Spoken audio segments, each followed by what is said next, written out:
Hello guys, welcome back to the my channel. And आज की video में मैं बात करने जा रहा हूँ कि किन लोगों को एसईओ सीखना चाहिए।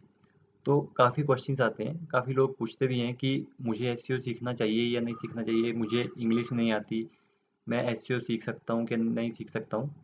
तो उनके लिए मैं ये वीडियो बना रहा हूँ कि आपको एसईओ सीखना चाहिए या नहीं सीखना चाहिए। इस वीडियो को पूरा देखने के बाद आप डिसाइड कीजिए। तो पॉइंट ये है कि मतलब एसईओ सबसे पहले तो देखिए, आपको इंटरेस्ट होना चाहिए एसईओ सीखने के लिए। इंग्लिश आती है नहीं आती है वो पहले आप बाद में देखिए। पहले आप ये देखिए कि आपको एसईओ में इंटरेस्ट है भी या नहीं है।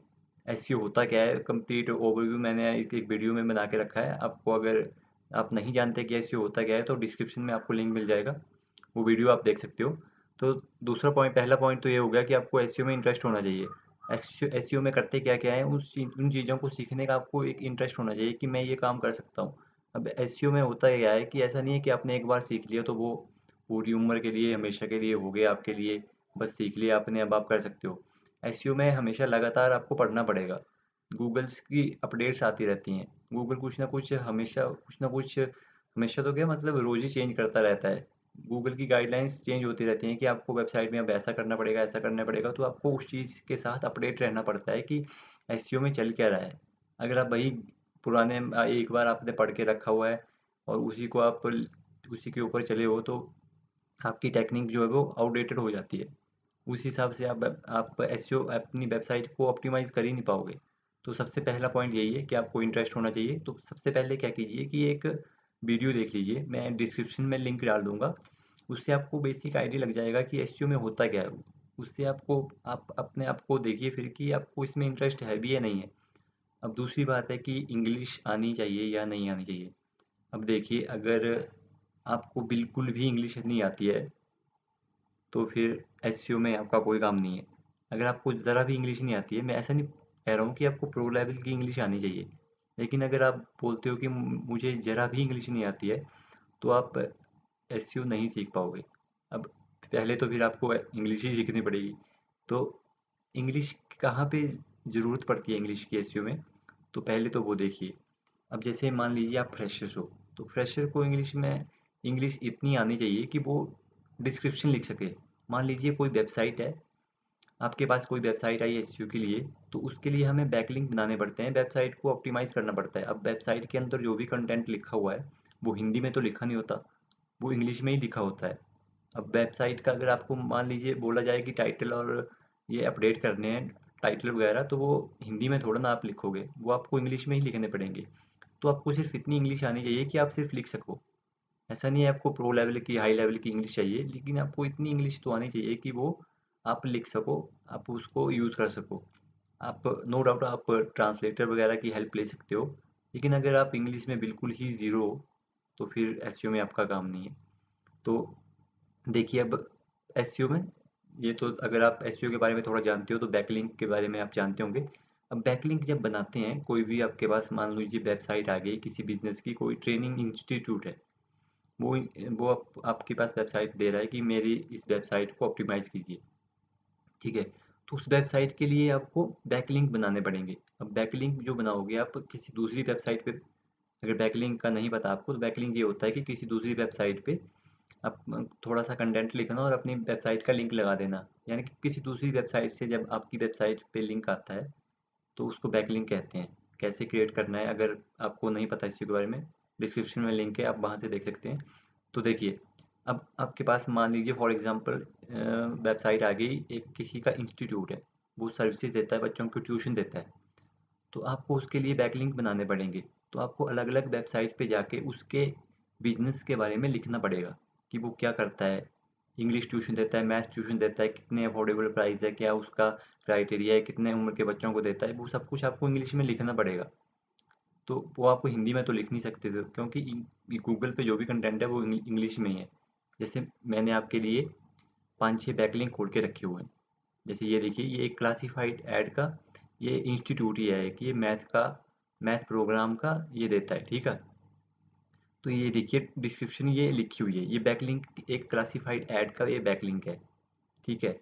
तो इसमें हमने लिखा है कि if you are looking for the most effective math program for your for your children then you have come to the right place. यानी कि हमने अपनी वेबसाइट के बारे में लिखा है, अगर आप इस तरह की सर्विसेज देख रहे हो, अपने बच्चे को इस तरह की ट्यूशन देने के लिए देख रहे हो, तो हम ये सर्विस देते हैं, ये हमारा प्राइस है, 13 से 14 साल के बच्चों के लिए हम देते हैं। तो आप हमसे कॉन्टैक्ट कर सकते हैं। और ये हमने यहाँ पे अपनी वेबसाइट का लिंक भी लगाया हुआ है। तो अब आपको इतनी इंग्लिश तो आनी चाहिए कि आप ये डिस्क्रिप्शन 3-4 लाइन की ये डिस्क्रिप्शन जो है लिख सको। ठीक है, अब देखिए ये दूसरा बैक लिंक है, यहाँ पे हमने क्या किया है, इमेज शेयर की है। ये देखिए, ये एक हमने इमेज बनाई और नीचे कंटेंट लिखा हुआ है थोड़ा सा। अब ये कंटेंट किसी पर्टिकुलर कीवर्ड के बारे में है, यहाँ पे ये आफ्टर स्कूल एक्टिविटीज़ है, मतलब ट्यूशन ही समझ लीजिए आप। ठीक है, तो हमें लिखना पड़ेगा ट्यूशन के बारे में कि हम ये ट्यूशन देते हैं, ये हमारा प्राइस है, जो भी है आपको उस कीवर्ड के ऊपर लिखना पड़ेगा। तो आपको इतनी इंग्लिश आनी चाहिए कि आप ये सब चीज़ें लिख सको। ठीक है, अब जैसे ये अगला बैकलिंक है, ये माइक्रो ब्लॉगिंग की हुई है। अब ये भी किसी पर्टिकुलर कीवर्ड के ऊपर लिखा हुआ है, 4-5 लाइनें लिखनी पड़ती है। एसईओ में देखिए, फ्रेशर्स, अब जो यहाँ भी फ्रेशर आप किसी भी कंपनी में ज्वाइन करते हो, तो आपके बैकलिंक बनाने का काम लेते हैं। एसईओ में आर्टिकल भी आपको लिखने नहीं पड़ते हैं, लाइक एक एक पेज का पूरा पूरा पेज इंग्लिश में आपको एक ब्लॉग आर्टिकल लिखा लिखाया मिलता है। वो एसईओ में उसका आप टेंशन मत लीजिए, वो आपको लिखा लिखाया मिलेगा, वो कंटेंट राइटर लिखता है। लेकिन बाकी जो ऑफ पेज के छोटे मोटे टास्क हैं, छोटे मोटे टास्क के जो भी टास्क हैं, उनमें आपको 3-4 लाइन्स तो लिखनी पड़ेगी इस तरह से। अब ये देखिए सेकंड, इसमें भी ये हमने कुछ माइक्रो ब्लॉगिंग है, यहाँ पे कंटेंट डाला हुआ है। ये एक और है, यहाँ पे हमने कंटेंट डाला हुआ है और अपना बैकलिंक, अपनी वेबसाइट का लिंक लगाया हुआ है, ताकि कोई भी इस वेबसाइट पे इस फोटो को देखे तो हमारे, अगर उसको अच्छा लगे कि हाँ मुझे ये खरीदना है, तो यहाँ पे हमारी वेबसाइट पे क्लिक करेगा और हमारी वेबसाइट पे आएगा। तो मेन पॉइंट यही है कि आपको मेन चीज़ तो बेसिक इंग्लिश आनी चाहिए। बेसिक इंग्लिश आपको, आप जैसे मान लीजिए आपकी शूज़ की शॉप है, तो आपको शूज़ के बारे में लिखना है कि हमारी शूज़ इस तरह का है, हाई क्वालिटी का है, ये प्राइस है, तो वो आपको इंग्लिश में ही लिखना पड़ेगा। आप ट्रांसलेटर की मदद ले सकते हैं, हेल्प ले सकते हैं वहाँ से आप।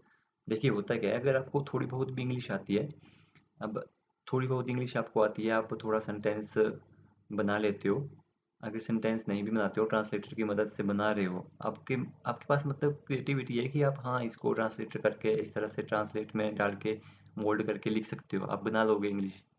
तो होता क्या है कि जब आप किसी कंपनी में ज्वाइन करोगे, तो आपको रोज़ लिखना पड़ेगा।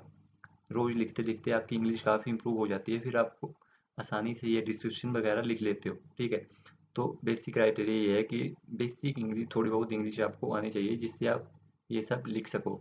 ठीक है, दूसरा मेन पॉइंट है कि इंग्लिश और कहाँ पे इंग्लिश ज़रूरी है। इंग्लिश ज़रूरी, अब देखिए जैसे मान लीजिए जो क्लाइंट्स होते हैं वो यूएस से, यूके, कहीं के भी हो सकते हैं, फॉरेन कंट्री के होंगे वो, तो वो आपसे जब बात करेंगे तो वो हिंदी में तो बात करेंगे नहीं, क्योंकि वो करेंगे बात इंग्लिश में।